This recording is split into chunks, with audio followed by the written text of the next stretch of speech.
Selamat yang berpuasa, menikmati sajian ini sambil menunggu berbuka puasa. Please go for watching. 279. Situasi klan Miu. Walau masih canggung, Jian Chen mencoba lebih akrab dengan Jian Ya lebih jauh. Jian Ya adalah satu-satunya gadis yang menurut Jian Chen sepantaran dengannya jika dihitung dengan umurnya di kehidupan pertama. Belum lagi Jian Ya memiliki pemikiran yang sudah matang, dewasa, serta berwawasan luas. Jadi tidak mengherankan jika keduanya bisa akrab dengan cepat. Miu Lin sibuk menyuruh para pekerja asosiasinya untuk membawakan barang-barangnya ke gerobak kereta sebelum nanti ditaruh di toko cabang asosiasi dekat pelabuhan ini. Sementara Miu Lin disibukkan dengan angkutan barang asosiasinya, Jian Chen dan Jian Ya berbincang bersamaan sambil berjalan menuju toko asosiasi. Jian Chen banyak bertanya soal klan dan keluarganya. Mendengar bahwa klan Jian akan menjadi klan besar membuat pemuda itu senang. Jian Mo, kakek dari Jian Ya, telah berhasil mencapai alam langit beberapa bulan belakangan ini. Hal tersebut membuat klan Jian semakin bertambah kuat. Belum lagi menurut Jian Ya, rata-rata pendekar di klan Jian juga sudah meningkat kuat berkat adanya sumber daya dari asosiasi. Jika sesuai dengan prediksinya maka tidak membutuhkan waktu lama hingga klan Jian bisa termasuk 10 klan terkuat di Provinsi Naga Petir. Cener, ayahmu telah mencapai alam bumi, begitu juga dengan ibumu yang sudah berada di alam kehidupan. Untuk Rumei dia sudah berusia 3 tahun sekarang. Jian Ya menjelaskan tentang keluarga Jian Chen. Mendengar kabar baik tersebut Jian Chen sangat senang. Ia bersyukur jika usahanya selama ini menuntun pada hasil yang baik. Usai menjawab pertanyaan Jian Chen, kini tinggal Jian Ya yang bertanya pada pemuda itu. Jian Ya ingin mengetahui situasi Jian Chen selama beberapa tahun terakhir ini. Jian Chen menceritakan apa yang harus diceritakannya. Beberapa sengaja ditutupi sementara sebagian lainnya ia sengaja berterus terang dengan Jian Ya. Jian Ya menahan nafasnya ketika Jian Chen secara jujur datang ke klan Jian saat penyerangan klan Liu dulu. Pemuda itu bahkan menjelaskan bahwa pendekar misterius yang menyelamatkan klannya adalah dirinya. Jian Ya mengerti bahwa tidak ada alasan Jian Chen berbohong dengan mengatakan demikian. Kalau begitu terima kasih, Cener. Jika bukan karenamu maka klan Jian sudah tidak terselamatkan hari itu. Jian Ya sampai harus membungkukkan badannya, memberikan hormat pada Jian Chen. Bisa dibilang, Jian Chen adalah pahlawan klan Jian saat ini. Jian Chen menggaruk kepalanya dengan tersenyum canggung. Meski kejadian tersebut adalah ulah dirinya, tetapi ia bukan yang melakukan hal tersebut melainkan alam bawah sadarnya. Sudah sepatutnya aku menolong keluarga dan klanku. Aku tidak akan membiarkan siapapun menghancurkan klan Jian lagi. Jian Chen tersenyum hangat, membuat Jian Ya sedikit salah tingkah dibuatnya. Mengetahui Jian Chen adalah pendekar misterius itu, Jian Ya sadar kekuatan Jian Chen sekarang sudah berada di ranah yang tinggi. Cener, apa setelah mengantarkan Nona Lin ke klan Miu kau akan pulang? Langkah Jian Chen terhenti.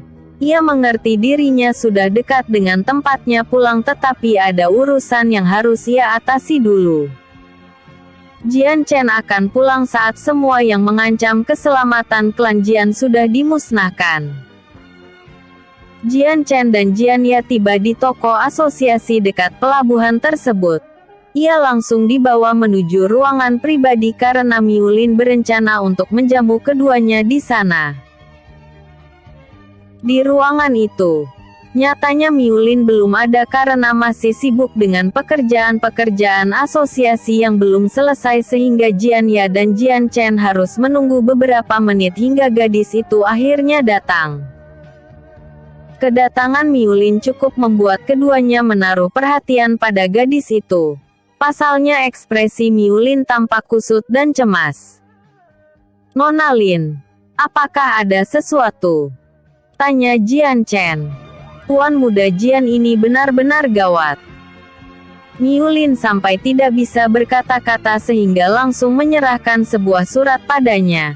Berharap dengan surat itu Jian Chen bisa lebih mengerti apa yang terjadi padanya. Raut wajah Jian Chen berubah ketika ia terus membaca surat tersebut sebelum akhirnya berganti dengan helaan nafas yang cukup berat. Surat itu berasal dari merpati rahasia yang bisa dikirim oleh ketua Fan seorang. Biasanya beliau akan menggunakannya jika situasi sangat penting. Miulin mencoba menjelaskan tentang surat itu yang dikirim oleh merpati khusus.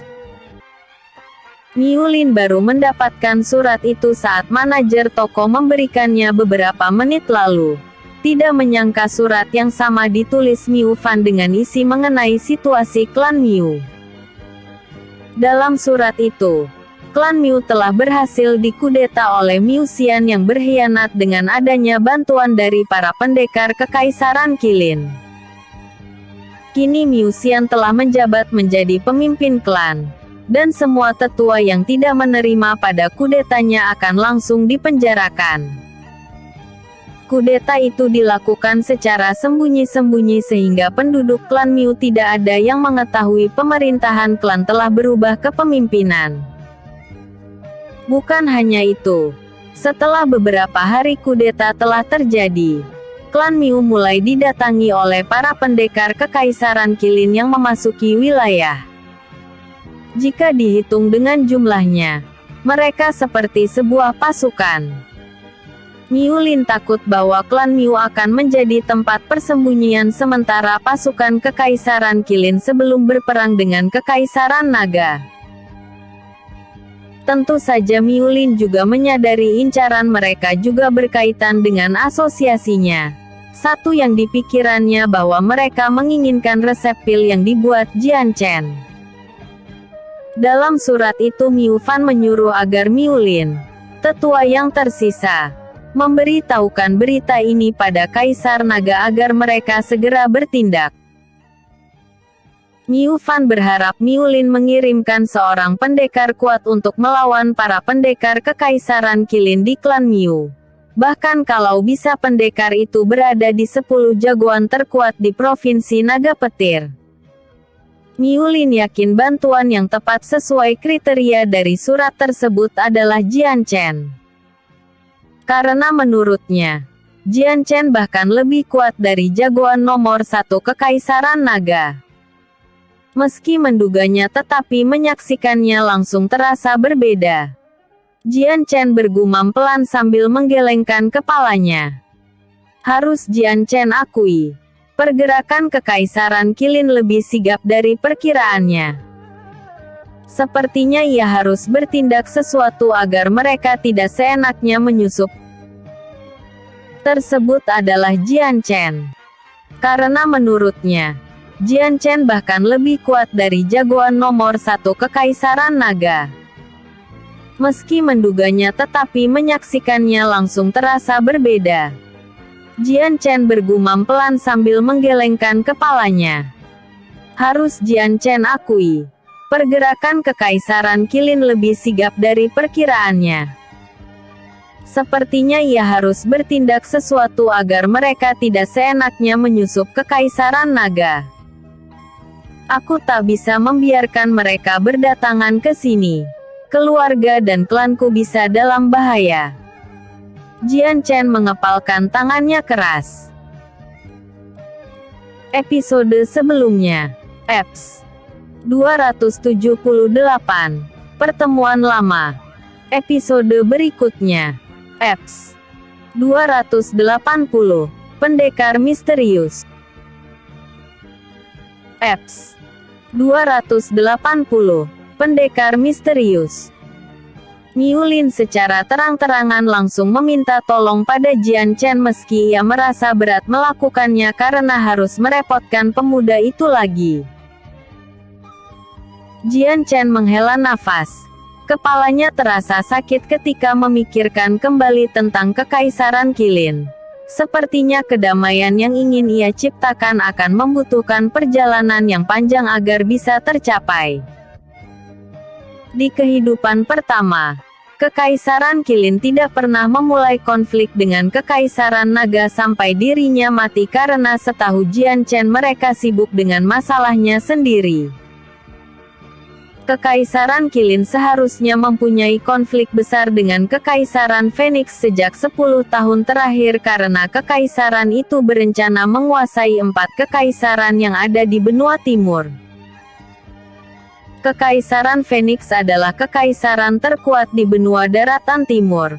Menurut rumor yang beredar, ilmu silat mereka tidak bisa disandingkan dengan Kekaisaran Naga, Qilin dan juga Kekaisaran Kura-Kura.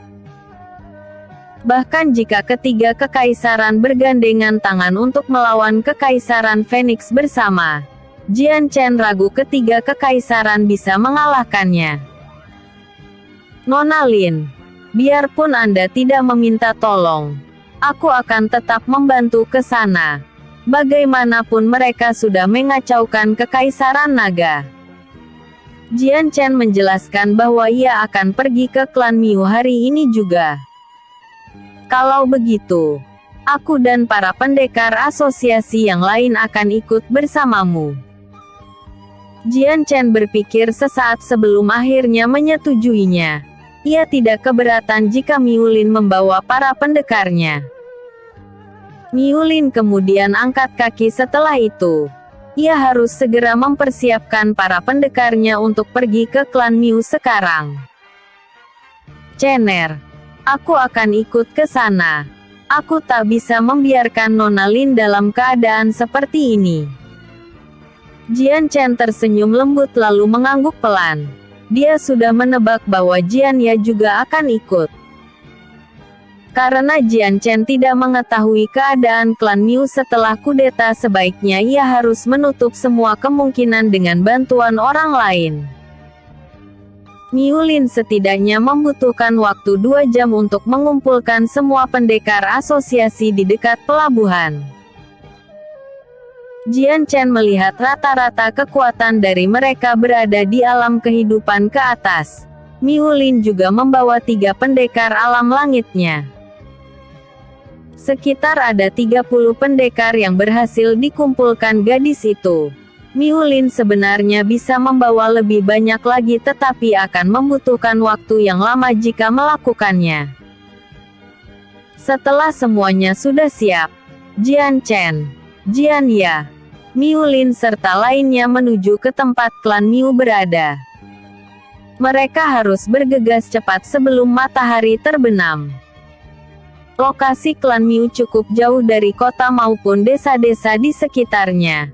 Jika seseorang melihatnya dari langit maka mereka akan melihat klan Miu seperti dibangun di tengah hutan. Klan Miu sejak dulu memang selalu berikatan dengan alam. Sebab klan yang terkenal dengan pembuatan pilnya itu mendapatkan sebagian tanaman herbalnya di hutan sekitarnya. Biarpun hidup menyendiri, kehidupan klan Miu bisa dibilang cukup sejahtera. Tidak mengherankan jika mereka salah satu klan besar yang bisa berdiri sendiri tanpa bantuan klan lain. Belakangan ini di klan Miu, para penduduknya dikejutkan dengan pasukan asing yang berdatangan ke klannya tanpa henti setiap hari. Awalnya penduduk klan Miu berpikir bahwa mereka adalah pendekar asosiasi yang disewa, namun karena jumlahnya seperti sebuah pasukan membuat penduduk merasa ada yang aneh. Biarpun mereka keheranan tetapi tidak ada yang berani bertanya pada pemerintahan mengenai hal tersebut. Terutama pemerintahan klan Miu belakangan ini jadi tertutup dari khalayak umum. Tidak ada yang mengetahui apa yang terjadi di dalamnya. Setiap kali warga ingin ke sana maka ada petugas kawasan pemerintahan yang melarang mereka untuk masuk. Sampai sekarang, para penduduk klan Miu tidak mengetahui bahwa pemerintahan klannya telah dikudeta oleh kekaisaran lain. Pendekar-pendekar dari Kekaisaran Qilin benar-benar telah menutup semua celah informasi agar tidak ada yang bocor mengenai masalah ini, namun situasi jadi berbeda ketika para pasukan Kekaisaran Qilin tiba-tiba datang ke klan Miu dengan cara berkelompok. Yang Tian juga sama terkejutnya saat kelompok pasukan Kekaisaran Qilin datang ke klan Miu tanpa ada pemberitahuan terlebih dulu padanya. Hal ini membuat ia bertanya-tanya tentang rencana Kaisar Qilin dan kebetulan di kelompok pasukan itu ada dua orang yang ia kenal. Yang Tian mengerutkan dahinya saat melihat dua sosok pemuda kembar datang ke klan Miu dan ingin bertemu dengannya.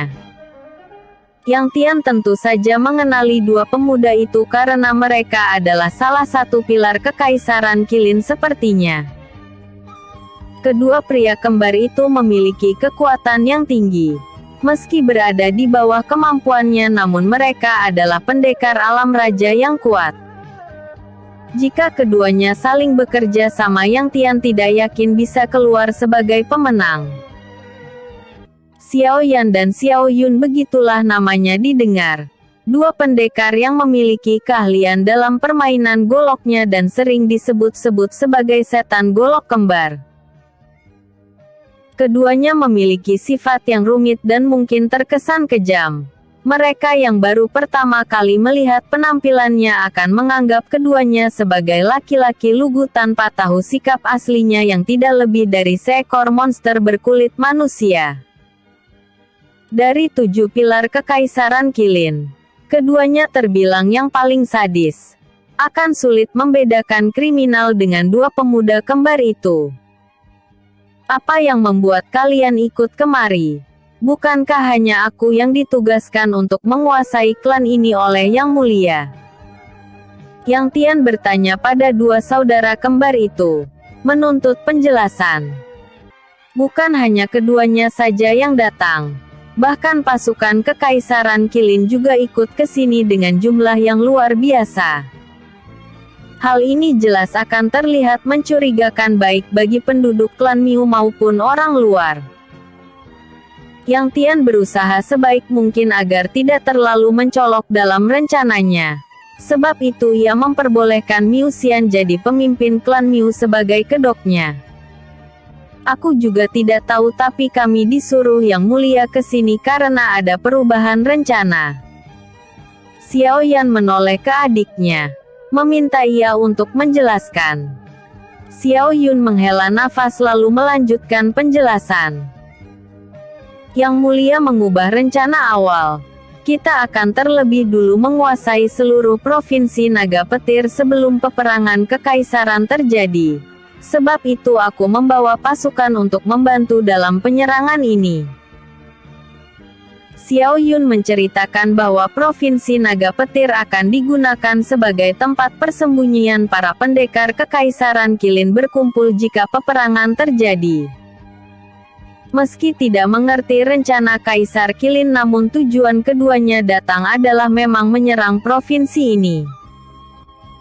Untuk melakukan rencana tersebut mereka membutuhkan pasukan yang tidak sedikit. Dan tentu saja tujuannya adalah menyerang ibu kota langsung dan meruntuhkan pemerintahan Provinsi Naga Petir.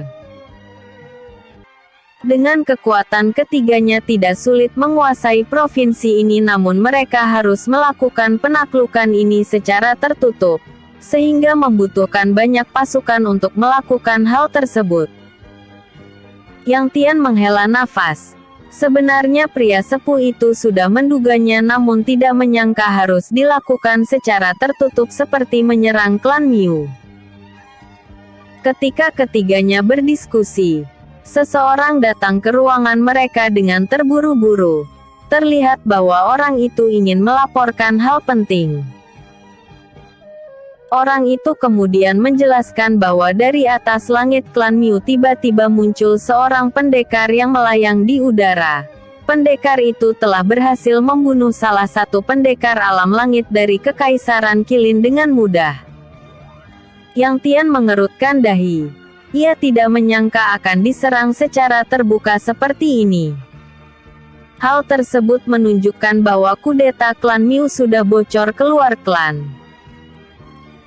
Episode sebelumnya. Eps 279. Situasi klan Miu. Episode berikutnya. Eps 281. Pendekar Misterius 2. Eps 281. Pendekar Misterius 2. Rombongan Jian Chen akhirnya tiba di dekat perbatasan klan Miu. Mereka berhenti terlebih dulu untuk beristirahat sekaligus menyiapkan rencana. Jika yang ia serang adalah markas musuh, Jian Chen mungkin tidak akan segan-segan langsung ke sana dan membunuh orang-orang yang dilihatnya, namun akan berbeda cerita jika ia menyerang di klan sekutu. Jian Chen khawatir akan menyerang orang yang tak bersalah. Belum lagi penduduk klan Miu bisa dijadikan sandera oleh pendekar Kekaisaran Qilin kalau ia langsung menyerang tanpa rencana. Sebab itu sekarang dirinya membutuhkan bantuan Miu Lin dan pasukannya. Rencana Jian Chen cukup sederhana. Ia akan menarik perhatian pendekar-pendekar Kekaisaran Qilin sementara pasukan yang dipimpin Miu Lin akan menyusup ke dalam untuk membebaskan para tetua klan Miu. Aksi Jian Chen yang ingin menarik perhatian musuh terlalu berisiko. Jian Ya sempat melarang rencana tersebut karena khawatir dengan pemuda itu. Kita tidak punya waktu untuk merencanakan strategi yang lain dan menurutku ini adalah rencana yang terbaik dalam menyelamatkan klan Miu. Jian Chen tersenyum lembut. Ia bisa merasakan gadis itu khawatir dengan keselamatannya. Tapi kau bisa dalam bahaya, Chener.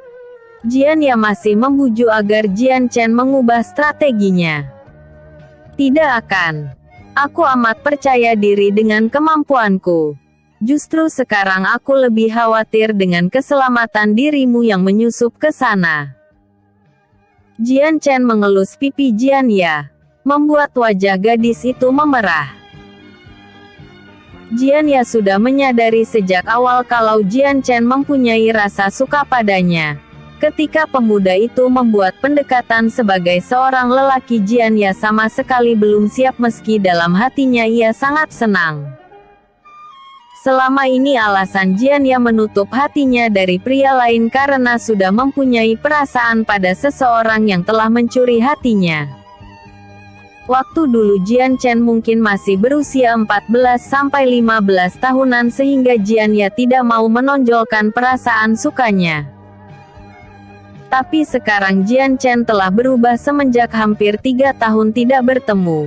Jian Chen telah menjadi pemuda yang dewasa, berwajah tampan serta memiliki wibawa yang tinggi. Jian Ya merasa sebaiknya ia tidak lagi menahan perasaannya untuk menyukai pemuda itu. Melihat keromantisan tersebut, Miu Lin serta para pendekar asosiasi merasa iri jika terus menatap keduanya. Rasa-rasanya mereka ingin segera mendapatkan belahan hati mereka secepatnya. Setelah semua rencananya sudah tersusun rapi, Jian Chen perlahan mulai melayang ke udara dan melesat ke pemukiman klan Miu. Bagaimana aku menarik perhatian musuh? Jian Chen menggaruk kepalanya usai berhenti di tengah-tengah kawasan klan. Biarpun sudah di sana, Jian Chen kebingungan untuk mencari perhatian lawan-lawannya. Kalau sekarang di tempat markas musuh, Jian Chen mungkin akan menghancurkan bangunan-bangunan untuk membuat perhatian tersebut. Jian Chen juga harus memastikan yang datang menghampirinya adalah pendekar tingkat tinggi. Sebab itu ia datang dengan cara terbang. Ketika Jian Chen masih berpikir, seorang pendekar alam langit tahap 2 melayang ke arahnya. Jian Chen menyipitkan mata saat melihat seragam pendekar langit tersebut yang terlihat asing. Sepertinya kalian adalah pendekar dari Kekaisaran Qilin itu, bukan? Jian Chen terlebih dulu bertanya sebelum orang itu membuatnya jadi terkejut dan waspada. Siapa kau? Sebutkan di mana tempatmu berasal. Aku sudah mendengar bahwa kalian telah menguasai klan Miu, tetapi tidak menyangka sampai bertindak seperti ini. Kekaisaran Qilin benar-benar memandang rendah Kekaisaran Naga. Pendekar itu semakin waspada lalu mengeluarkan senjatanya. Dia merasa Jian Chen bukan berasal dari Kekaisaran Qilin melainkan Kekaisaran ini.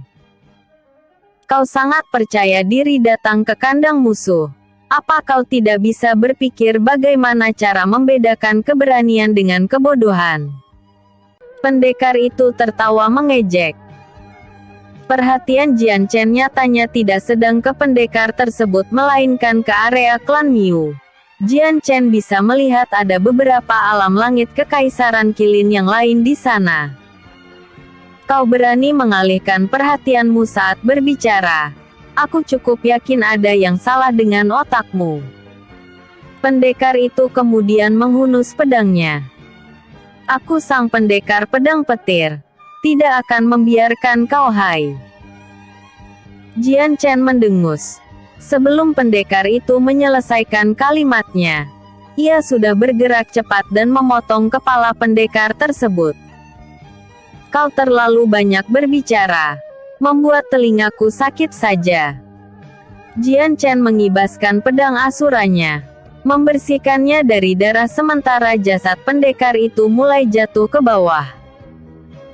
Usai pendekar itu tewas, pendekar-pendekar alam langit di bawahnya terkejut sekaligus marah.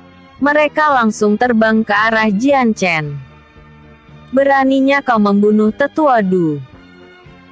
Salah satu pendekar berteriak marah pada Jian Chen. Kini bukan hanya dia sendiri yang datang tetapi ada 7 alam langit di belakangnya yang siap bertarung andai Jian Chen melawan. Jangan salahkan aku.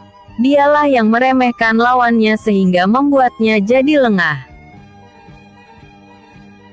Jian Chen mendengus pelan. Menolak disalahkan. 8 pendekar di depannya memiliki rata-rata kekuatan alam langit tahap 4 ke bawah. Jian Chen menghela nafas. Ia menyadari kekuatan Kekaisaran Qilin dan Kekaisaran Naga memang memiliki perbedaan kekuatan yang menonjol. Tanpa banyak bicara dengan mereka, Jian Chen langsung bergerak ke arah salah satunya. Tindakan Jian Chen menunjukkan bahwa ia adalah musuh mereka. Ke-8 pendekar tersebut buru-buru mengeluarkan senjata pusakanya dan menyerang Jian Chen bersama-sama. Dalam waktu singkat Jian Chen diserbu dari berbagai arah. Serangan mereka beruntun dan tidak memiliki jeda sedikit pun, tetapi Jian Chen dapat dengan mudah menahan setiap serangan mereka. Bukan hanya bertahan saja tetapi Jian Chen juga melakukan penyerangan balik yang sulit dihindari. Membuat ke-8 pendekar itu mengalami luka yang serius setiap kali pedang Jian Chen terayun. Gerakan pedang Jian Chen semakin cepat ketika pertarungan terus berlangsung. Posisinya perlahan-lahan berubah menjadi mengungguli ke-8 lawannya. Pertarungan yang bersuara keras itu akhirnya berhasil membuat penduduk klan Miu dan pasukan Kekaisaran Qilin menyadari ada sesuatu di atas langit. Mereka semua kompak menengok ke atas untuk melihat apa yang terjadi. Di samping itu Jian Chen terus menggerakkan pedangnya lebih cepat lagi dan kali ini akan sulit bagi ke-8 pendekar itu melihat ayunan pedangnya. Luka-luka terukir di tubuh lawannya dan mereka sudah dalam keadaan terdesak. Jian Chen tersenyum sinis sebelum mengalirkan tenaga dalam pada pedang Asura sebelum mengayunkan dengan kuat. 2 pendekar alam langit yang paling dekat dengan Jian Chen tidak bisa menahan serangan tersebut yang datang tiba-tiba ke arahnya. Tubuh keduanya segera terpotong usai pedang itu melewati tubuhnya. Keenam pendekar alam langit buru-buru mengambil jarak dengan Jian Chen sembari menelan ludah ketika melihat dua rekannya terbunuh secara mengenaskan. Para pendekar itu tidak menyangka Jian Chen memiliki pusaka serta tenaga dalam yang sebesar itu hingga bisa memotong tubuh pendekar alam langit seperti tahu. Jian Chen tersenyum lebar. Ia sengaja menunjukkan sedikit kekuatannya agar pendekar alam langit Kekaisaran Qilin berdatangan ke arahnya. Dan benar saja, usai ia berhasil membunuh pendekar alam langit lagi, beberapa pendekar alam langit datang dan sekarang jumlahnya telah berjumlah belasan. Episode sebelumnya, Eps 280, Pendekar Misterius. Episode berikutnya, Eps 282, Pendekar Misterius 3. Eps 282, Pendekar Misterius 3. Jian Chen segera diserang oleh belasan pendekar alam langit yang mengepungnya. Tindakan tersebut membuat Jian Chen jadi di posisi bertahan. Belasan pendekar alam langit keheranan sekaligus takjub ketika Jian Chen berhasil menahan atau menghindar serangan mereka. Masalahnya Jian Chen melakukan itu dengan cukup tenang dan tidak terlihat kerepotan. Permainan pedangnya bagai sebuah pelindung bagi tubuhnya. Tidak peduli serangan dari arah mana, pedang Jian Chen akan dengan cepat menahan serangan mereka. Yang paling mengganggu para pendekar Kekaisaran Qilin adalah kualitas pedang yang Jian Chen pakai. Mereka yakin sudah menggenapkan kekuatan mereka saat mengayunkan senjatanya, tetapi pedang itu terlihat sangat kuat dan kokoh. Bukan hanya pedang berwarna merah itu tidak mengalami kerusakan saat berbenturan dengan belasan pusaka sekaligus, tetapi juga membuat lawannya merasakan kengerian ketika terus beradu dengan pedang Jian Chen. Benar-benar sebuah pusaka. Salah satu dari mereka berdecak kagum. Pendekar tersebut membawa sebuah gada yang berat, namun pedang Jian Chen dapat dengan kuat menahan serangannya tanpa bergeming sedikit pun. Terus serang dia. Aku yakin dia tidak bisa bertahan melawan kita semua sekaligus. Benar. Dia sudah bertarung lama sebelumnya. Tenaga dalamnya pasti sudah menipis. Aku yakin dia tak akan sanggup bertahan lebih lama lagi. Ketika lawan-lawannya menyerang Jian Chen dengan bertubi-tubi, Jian Chen masih tenang sambil memikirkan cara untuk memenangkan pertarungan tersebut. Alasan ia masih tenang dalam situasi dikepung tersebut karena lawannya belum menggunakan seluruh kekuatannya. Jian Chen sadar mereka mencoba menguras semua tenaga dalamnya, namun jika itu yang ingin mereka lakukan, Jian Chen bisa melakukan pertarungan ini selama yang mereka mau. Saat pertarungan terus berlanjut, Jian Chen tiba-tiba merasakan ada aura yang hebat dari salah satu arah. Jian Chen mengerutkan dahinya. Ia mengambil jarak dengan lawannya beberapa saat sebelum menoleh ke arah yang dimaksud. Jian Chen mendapati ada 3 pendekar alam raja yang tengah menontonnya dari jauh. Pantas saja klan Miu dapat dengan mudah dikalahkan. Aku tidak menyangka mereka akan mengarahkan pendekar setinggi ini hanya untuk menguasai sebuah klan. Jian Chen menghela nafas. Ia menyadari bahwa merebut klan Miu kembali bukanlah perkara yang mudah, namun Jian Chen tidak menduga harus ada pendekar alam raja di sana. Jian Chen kemudian melihat belasan pendekar alam langit yang ingin menghampirinya lagi. Sepertinya ia harus menunjukkan kekuatannya yang lebih dari sekarang agar ketiga alam raja itu ikut turun tangan.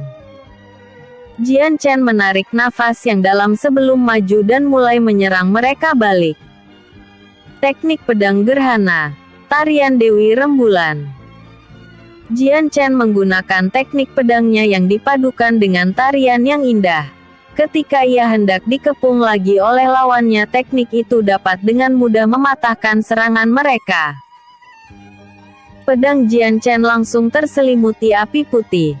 Selain dipadukan dengan tarian, nyatanya teknik yang sama juga membuat pedang penggunanya menghasilkan sebuah api yang panas akibat gesekan udara.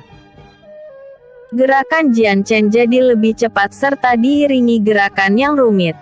Belasan pendekar yang awalnya sudah di atas angin langsung terpojok dengan teknik Jian Chen. Dengan teknik dan pusakanya, Jian Chen memotong pusaka di tangan mereka satu persatu. Ini bagaimana bisa? Tidak mungkin. Dia ternyata sekuat ini. Jian Chen nyatanya tidak peduli dengan keterkejutan mereka. Ia mulai mencoba melukai lawan-lawannya termasuk menghancurkan pusaka yang mereka miliki.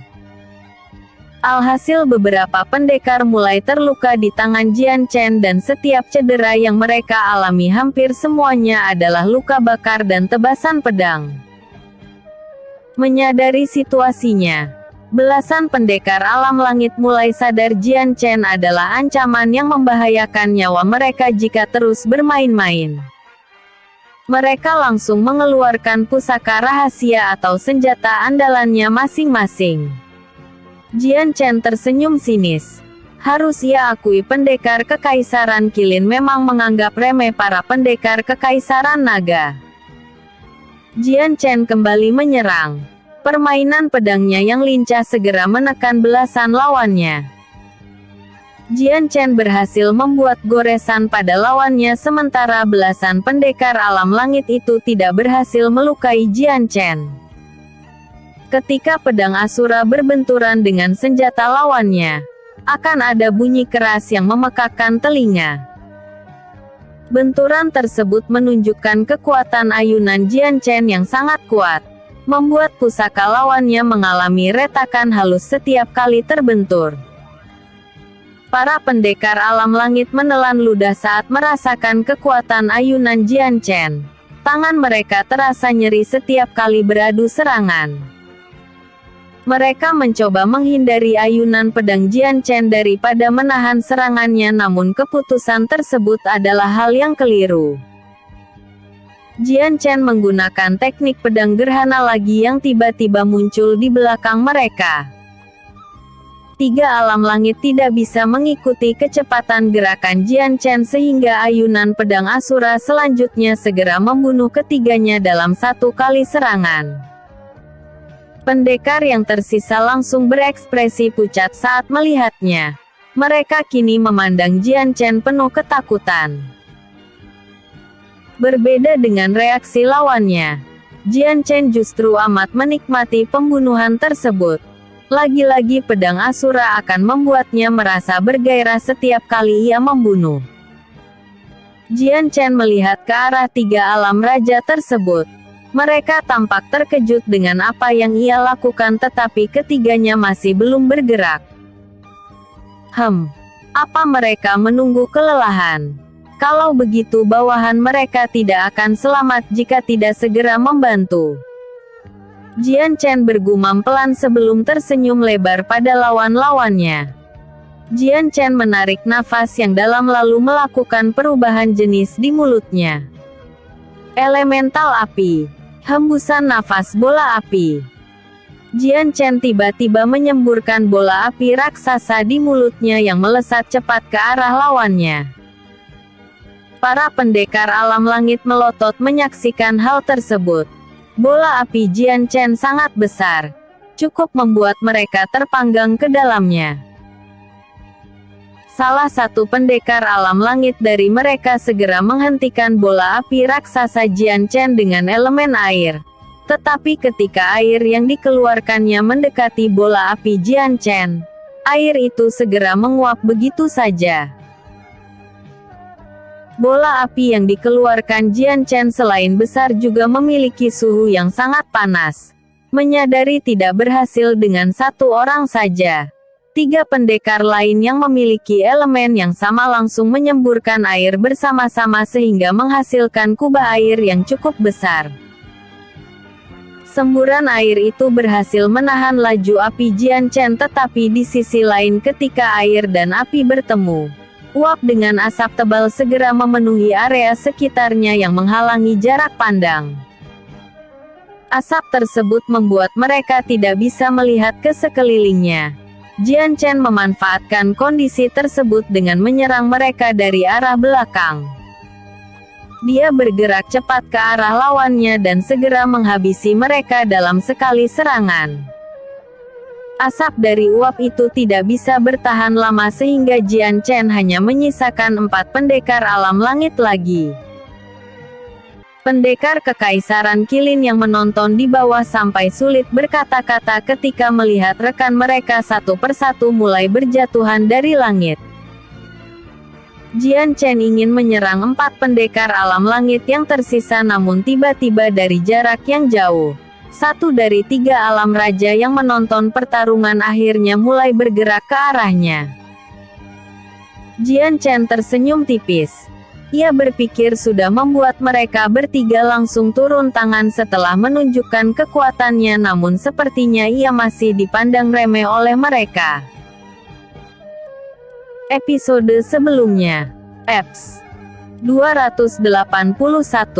Pendekar Misterius 2. Episode berikutnya. Eps 283. Jian Chen vs Pendekar Alam Raja. 283. Jian Chen vs Pendekar Alam Raja. Ketika Jian Chen disibukkan dengan lawannya, Miu Lin, Jian Ya serta pendekar asosiasi lainnya mulai bergerak masuk ke klan Miu. Dengan bantuan dari Miu Lin, tidak sulit untuk menerobos klannya sendiri tanpa diketahui orang sekitar. Apalagi semua perhatian orang saat ini sedang tertuju ke atas langit. Di tengah pergerakan mereka, sesekali Miu Lin menoleh ke atas langit untuk melihat pertarungan Jian Chen yang sedang berlangsung. Pertarungan yang cukup menakjubkan untuk ditonton namun saat ini bukan saatnya ia memikirkan itu. Miu Lin harus memanfaatkan pertarungan Jian Chen untuk masuki ke kawasan penjara klan. Berbeda dengan Miu Lin, Jian Ya justru sering melihat ke atas langit. Gadis itu tak henti-hentinya dibuat terpana melihat kekuatan Jian Chen yang memukau. Jian Ya sudah mempunyai firasat sejak pertama kali bertemu Jian Chen bahwa pemuda itu akan menjadi pendekar yang kuat. Tebakannya memang tidak salah namun dugaannya masih terbilang meremehkan bakat Jian Chen. Bukan hanya di luar ekspektasinya, Jian Chen justru tumbuh menjadi sosok yang amat hebat di Kekaisaran Naga. Jian Ya yakin jagoan nomor 1 di kekaisaran ini tidak akan sanggup menghadapi belasan pendekar alam langit sekaligus seperti yang Jian Chen lakukan. Bakat Jian Chen terlalu mengerikan sampai Jian Ya yang merupakan jenius bela diri merasa bukan apa-apa baginya. Rombongan Miu Lin akhirnya tiba di kawasan penjara klan Miu. Kawasan tersebut agak jauh dari area pemerintahan tetapi memiliki penjagaan ketat di dalamnya. Sesuai dugaan Miu Lin, para petugas di penjara itu sudah diambil alih oleh pendekar Kekaisaran Qilin. Gerbang masuk menuju penjara bawah tanah dijaga ketat oleh banyak pendekar dari Kekaisaran Qilin. Rombongan Miu Lin mulai bersiap mengeluarkan senjata masing-masing. Di area ini ada kemungkinan mereka harus bertarung. Hei, sebutkan siapa kalian. Dua penjaga pintu terkejut dengan kedatangan rombongan Miu Lin yang tiba-tiba namun sebelum ia bertanya lebih banyak, salah satu pendekar alam langit asosiasi melemparkan sebuah pisau kecil padanya dan menancap di tenggorokan penjaga tersebut. Seketika penjaga itu tewas di tempat. Pendekar alam langit asosiasi begitu sigap membunuh para penjaga dalam sekali serangan. Hal ini membuat rombongan Miu Lin tidak diketahui oleh penjaga lainnya. Belum habis di sana, Miu Lin dan rombongannya terus menghabisi pendekar dari Kekaisaran Qilin tersebut. Mereka berusaha sebaik mungkin bergerak cepat tetapi tidak menimbulkan suara sedikit pun. Rombongan Miulin terus bergerak maju memasuki kawasan penjara. Menurut surat Miu Fan sebelumnya, para tetua serta pasukan klan Miu berada di lantai paling bawah, tempat yang paling tersembunyi dari penjara tanah lainnya. Mereka sempat bertemu para petugas Kekaisaran Qilin yang sedang berjaga, namun rombongan asosiasi bisa dengan singkat mengatasinya. Beruntungnya tidak ada pendekar alam langit yang bertugas di penjara tersebut. Bisa dibilang para pendekar Kekaisaran Qilin terlalu percaya diri menaklukkan klan Miu. Tanpa mereka tahu di asosiasi tersebut ada sesosok monster yang tersembunyi di dalamnya, yaitu Jian Chen. Tidak berselang lama mereka masuki area penjara bawah tanah. Miulin akhirnya tiba di jeruji Miu Fan dan tetua klan Miu dikurung. Dengan pendekar alam langit di sampingnya, Miulin bisa dengan cepat melumpuhkan petugas Kekaisaran Qilin yang menjaga jeruji ketua klannya. Ketika Miulin ingin membuka jeruji Miu Fan, tiba-tiba ia mematung melihat kondisi ketua klannya itu. Miu Fan dan tetua lainnya dalam kondisi yang buruk. Tubuh mereka mengalami luka lebam yang parah dan tidak ada di antara mereka yang sadarkan diri sekarang. Miulin mengepalkan tangannya keras. Emosinya terasa mendidih ketika orang-orang penting klan Miu disiksa seperti ini. Miulin berjanji andai ia bisa merebut klan Miu lagi, ia akan membuat perhitungan besar pada Miu Xian, tetua klan yang berkhianat. Saudari Lin, aku tahu apa yang Anda rasakan sekarang, tetapi sebaiknya kita sembuhkan ketua Fan dan lainnya terlebih dulu. Mereka benar-benar membutuhkan pertolongan kita. Jian yang menepuk pundak temannya itu. Miulin tersadar. Ia dan lainnya segera memberikan pertolongan pertama pada Miu Fan sebelum menyembuhkan luka-lukanya dengan tenaga dalam. Kondisi Miu Fan cukup kritis. Jika tidak diobati mungkin Miu Fan tidak bisa tertolong lagi. Para pendekar Kekaisaran Qilin sepertinya sungguh-sungguh ingin berniat membunuh Miu Fan. Keputusan Miulin ke sini ternyata memang tepat. Kalau tidak maka semuanya mungkin sudah terlambat. Sejak Miu Xian menjadi ketua klan, ia tidak dalam kondisi yang baik meski telah bertahta tinggi. Hal ini berhubungan dengan keinginan Yang Tian yang belum terpenuhi. Miu Xian sudah menyiksa Miu Fan dan para tetua dengan berbagai cara siksaan, namun sampai saat ini mantan ketua klannya itu tidak membuka mulutnya ketika ia bertanya soal resep pil klan Miu. Hal ini membuat Miu Xian berekspresi buruk setiap harinya. Kekesalan terukir di wajah pria tua itu, apalagi saat Yang Tian terus menagih soal resep pil itu. Seolah keadaan belum cukup buruk bagi Miu Xian. Ketika siang hari ia tiba-tiba dikejutkan dengan kedatangan pendekar misterius yang melayang di atas pemukiman klan Miu. Mata Miu Xian terbuka lebar saat pendekar misterius tersebut tiba-tiba bertarung dengan pendekar Kekaisaran Qilin. Bukan hanya satu, tetapi pendekar misterius itu melawan belasan pendekar alam langit sekaligus. Miu Xian hanya bisa menahan nafasnya dari waktu ke waktu ketika menyaksikan pendekar Kekaisaran Qilin tidak bisa mengungguli pertarungan.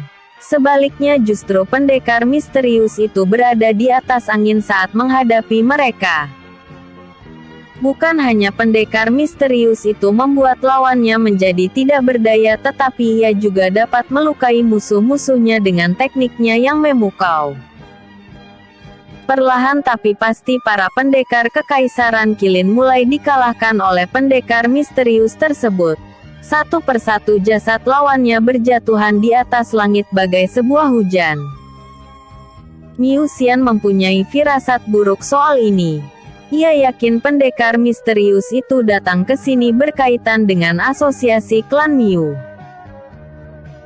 Melihat sosok pendekar misterius itu tidak menyerang penduduk klan Miu, sudah dipastikan ia kesini mempunyai hubungan dengan asosiasi. Miu Xian berkeringat dingin saat mengetahui asosiasinya ternyata mempunyai pendekar tingkat tinggi seperti ini. Miu Xian hanya bisa berharap para petinggi Kekaisaran Qilin dapat mengalahkan pendekar misterius tersebut, atau jika tidak maka semua yang ia rencanakan beberapa tahun terakhir ini akan menjadi sia-sia. Bukan hanya kesia-siaan saja, tetapi ia bisa dalam bahaya jika pendekar misterius tersebut berhasil mengalahkan lawannya.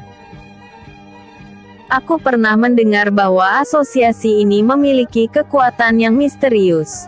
Apakah kau adalah bagian mereka atau berasal dari kekaisaran lain? Sebab bagi diriku sendiri kekuatanmu lumayan cukup tinggi jika berasal dari kekaisaran ini.